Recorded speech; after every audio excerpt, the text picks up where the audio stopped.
ఎలాంటి మోసగాడు అనే సంగతి మనం ధ్యానం చేసుకున్నప్పుడు మన వాడి గురించినటువంటి విషయాలు కూడా మనం తెలుసుకుంటే వాడు మనిషిని ఏ విధంగా వాడు తొట్టిలో చేస్తుంటాడు, ఎలా పాడేస్తూ ఉంటాడు అనే విషయం మనకు క్లియర్గా అర్థమవుతూ ఉంటుంది.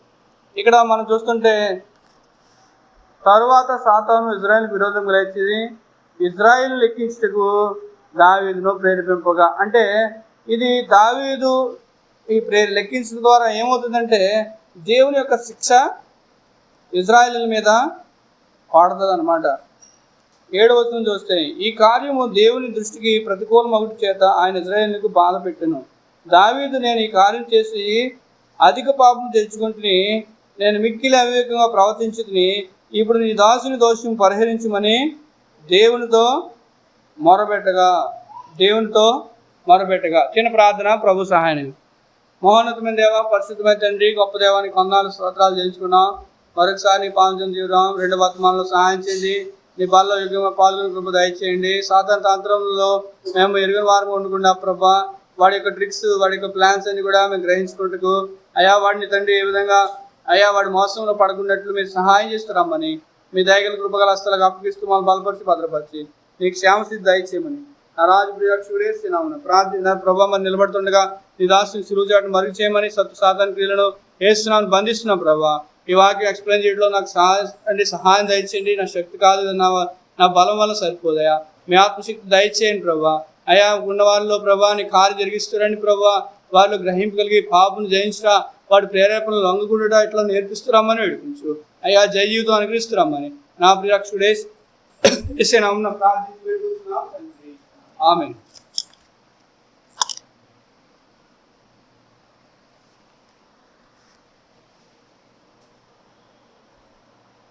ఇక్కడ మనం చూస్తున్న మాటలో దేవుడు ఆయన్ని ప్రేరేపింపగా అనే మాట మనం చూస్తున్నాం. అలాగే దేవుడు కూడా అనేక మార్లు మరి ప్రేరేపిస్తూ వచ్చాడు అన్నమాట. మనుషులను దేవుడు కూడా కొన్ని విషయాలు తెలియజేయడం ద్వారా దేవుడు ప్రేరేపణ ద్వారా మనం ముందుకు వెళ్తూ ఉంటాం. అలాగే సాతానుడు కూడా ప్రేరేపణ చేస్తూ ఉంటాడు అన్నమాట. దావీదు గొలియాతు మీదకి వెళ్ళినప్పుడు మరి దేవుని ఆత్మ మరి దావీదు గారికి తోడే ఉన్నట్టుగా చూస్తూ ఉన్నామండి. మనం చూస్తే 1 సమూయేలు గ్రంథంలో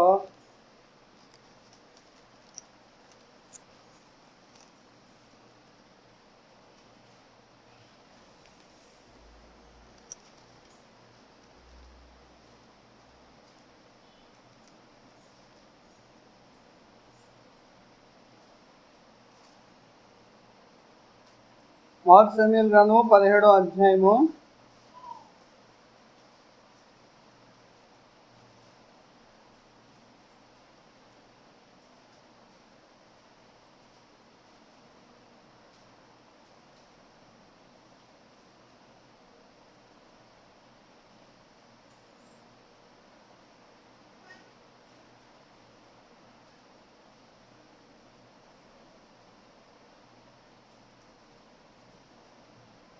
యెహోవా పేరట వచ్చాడు, కానీ దేవుడు అతన్ని ప్రేరేపింపగా నేను విషయాలు నేర్చుకున్నాను.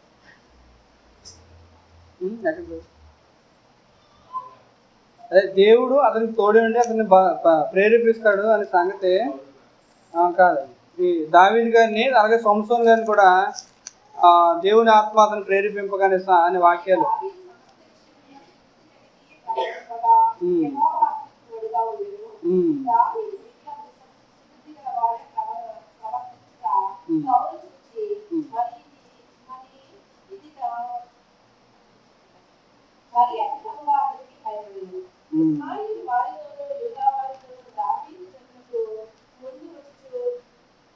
చాలా దేవుడు అతనికి తోడే ఉన్నాడు. యోసేపు గారి జీవితంలో కూడా దేవుడు అతనికి తోడే ఉండుట మనం చూస్తుంటాం.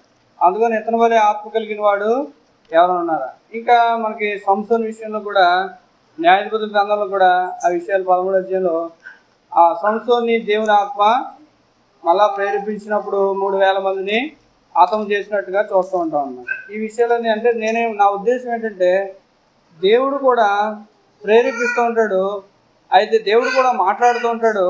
ఎక్కడ ఉందంటే 14:6 చూడండి. 14:6 న్యాయాధిపతులు 14:6 అండి.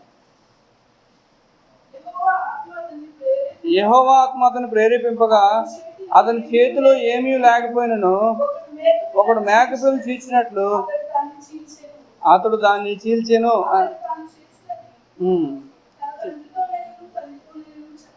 చెప్పలేదు. ఇది 13:25 చూస్తే పైన, మరియు యెహోవా ఆత్మ జొర్యాకును ఎస్తేనుకు మధ్యన మహానేదానులో అతని రేపుటకు మొదలు పెట్టాను. సంసోన్ని దేవుని ఆత్మ ప్రేరేపిస్తున్నట్టుగా మనం చూస్తూ ఉన్నాం. మనం ఇందాక చదువుకున్నటువంటి ఆ మొదటి దినవృత్తాంతములు 21వ అధ్యాయం 1వ వచనంలో కూడా ప్రేరేపించడం అనే సంగతి మనం చూస్తున్నాం. మొదటి దినవృత్తాంతము 21:1లో తర్వాత సాతాను ఇజ్రాయేలుకు విరోధంగా లేచి ఇజ్రాయేలు లెక్కించుటకు దావీదును ప్రేరేపింపగా. ఎందుకు ఈ మాటలు చెప్తున్నానంటే, మానవుడు పాపం చేయడానికి పాప స్వభావం ఒకటే కారణం అయితే అవ్వచ్చు. అయితే ఆ స్వభావాన్ని ఎవరు వాడుకుంటాడు? సాతానుడు వాడు. ఈ పాప స్వభావాన్ని సాతానుడు వాడు. కొంతమంది జీవితంలో చూస్తుంటే ఆడు ఎందుకు వీడు ఉన్నాడు జాషువా గడు, వాడు ఏం చేస్తున్నాడంటే ఎవరిదైనా దగ్గరికి వెళ్తుంటే మొక్క మీద ఇలా కొడుతున్నాడు. అది కొడుతుంటే ఏం గుర్తొచ్చింది అనుకున్నారు? మా అమ్మగారు నా గురించి చెప్పడం గుర్తొచ్చింది. మా అంకుల్ మేనమామ వాళ్ళ ఫ్రెండ్ వస్తే మొక్క మీద కొట్టానంట గట్టిగా. కొడితే ఓరు బాబు చాలా గట్టి కొడుతున్నాడు అన్నారు. ఆ తర్వాత నుంచి ఇలాగ అది కొట్టడం అనేది అలవాటు వేసినాను. నా జీవితంలో జెనెటికల్గా ఉంది, అది వీడికి కూడా వచ్చింది. నేను అనుకున్నాను అన్నమాట.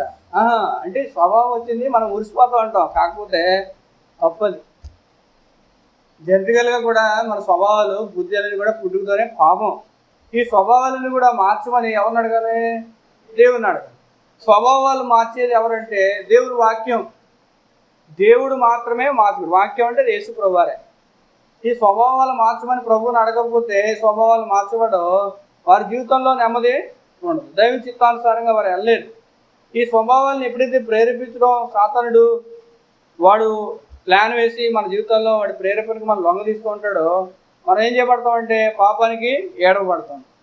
కొంతమంది కుటుంబాల్లో చూసుకుంటే సాతానుడు ఎలా చేస్తాడంటే కోపం ఉంటుంది, ముక్కోపం. ఎంత కోపమో తాత కోపం అంత వచ్చిందంట. వాళ్ళ తాత అయితే బయట ఉన్నాడు కానీ వీడు ఏం చేస్తాడు? సెంటర్లో ఉన్నాడు. అవునా? కోపం వల్ల ఏం ఉపయోగం అంటే ఏముండదు. ఎక్కువగా కుటుంబాల్లో పాడు చేసేది ఎక్కువ లక్షణం అవలక్షణం ఏదైనా ఉందంటే కోపం అండి. నేను గ్రహించింది నా జీవితంలో చూస్తుంటే, ఒక హీరోని ఫాలో అవుతుంటారు చాలామంది. ఒక హీరోయిన్ కానీ 100 హీరోలు చాలామంది ఉన్నారు. అయితే ఈ హీరోలు అందరికీ ఉన్న లేక ఒకే లక్షణం నేను ఆలోచిస్తున్నప్పుడు ఉంటుంది ఏంటంటే కోపం. ఆ హీరో కోపడకుండా ఫోటో దిగితే ఎవడని చూస్తాడా? ఎవరిని కొట్టకుండా అలాగే ఉంటున్నాడు అనుకోండి, ఎవడమే ఫైటింగ్ లేదు, ఏ గొడవ లేదనుకోండి, ఎవరు కూడా ఇష్టపడరు. అంటే ఎక్కువ మంది ఇష్టపడాలంటే లోకంలో ఎలా ఉండాలంటే వీడు చూస్తే భయపడిపోవాలి, వీడు చూస్తే వీడు కరిసే కుక్క అనుకోవాలా. అదే విధానం ఏమవుతున్నారు? ఒక్కొక్కరు ఏం చెప్తారు తెలుసండి, నేను ఎవరు వచ్చినా సరే కాలు మీద కాలేసుకుని కూర్చుంటాను అంటాడు ఒక ఆయన. ఏంటి? నేను ఎవరు వచ్చినా కాలు మీద కాలేసుకుని కూర్చుంటాను, కాల్ తీయను అన్నాడు. అదేంటి? అదంటే అది హీరోయిజం. మీకు అర్థమైందండి? ఇంకా ఆయన అంటాడు, నేను ఎవరు వచ్చినా సరే తిట్టి మాట్లాడతాడంట బూతులు. నాకు ఆడియడం లెక్క ఉండదండి అంటాడు ఆయన. ఎందుకు మాటలు చెప్తున్నానంటే, చాలామంది ఇన్స్పిరేషన్ ఎలా ఉంటుందంటే హీరోయిక్ అనగానే కొట్టేసేవాడు, తిట్టేసేవాడు, లేకపోతే వీడు పిచ్చుకోక, నేను పిచ్చుకోక అన్నాను, వాళ్ళు ఏమన్నా సింహాలను ఫీల్ అవుతారు. సింహాలను ఫీల్ అవుతారంటే వీడి దగ్గరికి ఎవరు వెళ్ళకూడదురేమో. అలా ఉండడం గ్రేట్ అనుకుంటారు చాలామంది. మనం ఉండే ఏరియాలో, మా కాలనీలో, మా పేటలో, మా ప్రాంతంలో నేనంటే హడలెత్తిపోవాలండి. ఒకడు వచ్చాడు 8వ తరగతి, ఆడు అప్పుడే ఇప్పుడు ఇంటర్మీడియట్ వచ్చాడు. ఆడొచ్చి 8th క్లాస్ అయిపోయింది. వాళ్ళ పేరెంట్స్ ఏమో కోయిట వెళ్ళారు. ఆడికి దిక్కుమొక్కు లేదు, అంటే అలా తిరుగుతున్నాడు. ఆడొచ్చి అంటాడు, నేను క్లినిక్లో కూర్చున్నాను, సండే స్కూల్ స్టూడెంట్. ఎలా వచ్చావు ప్రైజ్ రాడ్ అంటే, ఇది ఏంటి విషయాలు ఏంటి మరి ఏమో 8th 9th సరిగ్గా కంప్లీట్ అవ్వట్లేదు, వాళ్ళు సబ్జెక్ట్ అవుతుందా 10th క్లాస్ అని అడుగుతుంటే అయిపోతానే అన్నారు.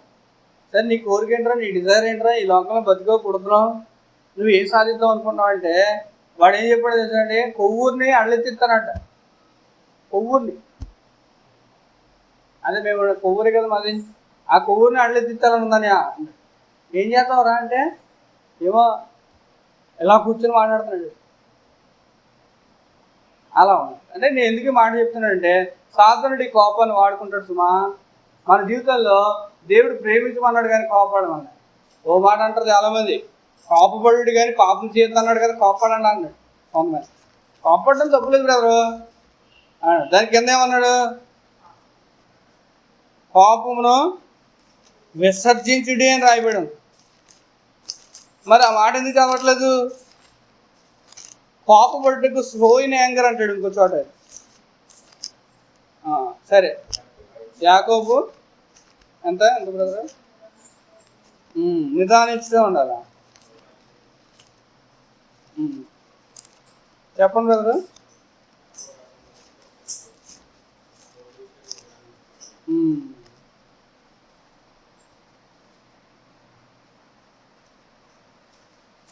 ఇరవై వచ్చిన చూడండి.